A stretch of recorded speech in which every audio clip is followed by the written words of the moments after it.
If you're learning a new language by watching TV shows or movies like me, you can save a lot of time by having scripts translated for you with this tool called Language Learning with Netflix. As I said in my previous video, I learned English by watching Sex and the City repeatedly. To find something I can watch repeatedly in Spanish, I watched almost all Spanish movies and TV shows on Netflix and Amazon Prime, and I finally chose this movie despite everything. So I'll use this movie as an example in this video. So once I choose a target movie, I watch it with English subtitles first to understand the story. Then I watch it again with Spanish subtitles to learn new words. And this is when Netflix becomes super useful. Normally, I have to look up each word I don't know and it takes a long time. But now I save a lot of time by using this Chrome extension. It's free and very easy to download and use. You first need to download this extension. Type Language Learning with Netflix in Google, click this Google Chrome website, and click this Add to Chrome button and then Add Extension. Then it's downloaded to your Google Chrome. So now when you open your Netflix, it will ask you to choose your native language. You can choose your native language or any other language you speak that you want to use as your translation language. My native language is Korean, but I chose English here because I find it easier to learn Spanish with English because of their similarities. To set your target language, the language you want to learn, click the Settings button. In the Settings page, you see Netflix subtitle language, and I chose European Spanish. And for a translation language, it's already English, as I chose that as my native language earlier.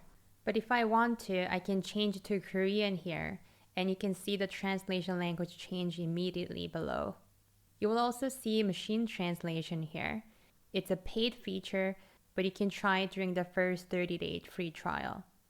The difference between machine translation and human translation is that machine translation is the literal translation, so it's helpful to understand the literal meaning, but it doesn't always make sense. So using both machine and human translation can be helpful to understand things like an idiom, so you can understand both the literal and actual meaning of the words. Another great feature of this extension is that it allows you to download the entire script very easily. For that, you just click this vertical view button and then click export. And here you can choose whether you want to include your translation language, timestamps, and so on. You can export it as HTML or Excel.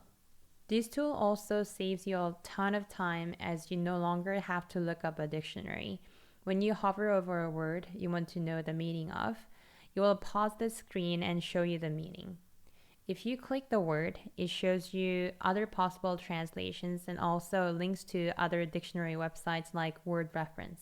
If you want to repeat or pause a certain part, there's a keyboard shortcut here. You can click these buttons to go back to the previous line, make it repeat, go to the next one, or pause it. Click 1 to slow down playback and 2 to speed it up. This toggle auto pause button toggles this AP button right here, which makes each line stop after it's played, so you have more time to read and understand a line if you like. I've watched it first with the English subtitles, and now I'm watching it with both the Spanish and English subtitles. This is so that I can see the Spanish subtitles while listening to the audio. And if I don't remember what a particular line means, I can look at the English subtitles to remind myself. Now I've watched this movie multiple times and remember most of the lines. I don't always sit down to listen and read at the same time, and sometimes I listen to it while walking around the house. My goal is to understand every single line, so I watch or listen to this every day these days. And once I'm more familiar with each line, I'll be shadowing it, which is repeating after each line.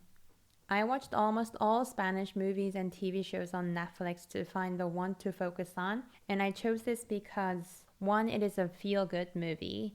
I loved watching Money Heist, but it's too serious and heavy with gun shooting and shouting for something to watch every day. 2, they don't speak too fast. My favorite shows are Money Heist and Paquita Salas, but they sometimes speak too fast for a beginner. 3, they use everyday language, so it's more practical. 4, it's a short movie, which makes it easier to listen to every day. It's a little over an hour, but if you remove the first and the last part of the movie, it's under an hour. It's best to choose what accent you want to acquire first. So, if you want to acquire the accent from Spain rather than Mexico, it's best to choose a Spanish movie or TV series. There are great animation movies with Spanish audio, but almost all of their scripts don't match the audio very well. So, I don't recommend these if you're a beginner, unless you want to focus on just listening and not reading. I hope these tips were helpful for you. If there's anything else you want to know about how I study Spanish, please let me know in the comments. Thanks for watching.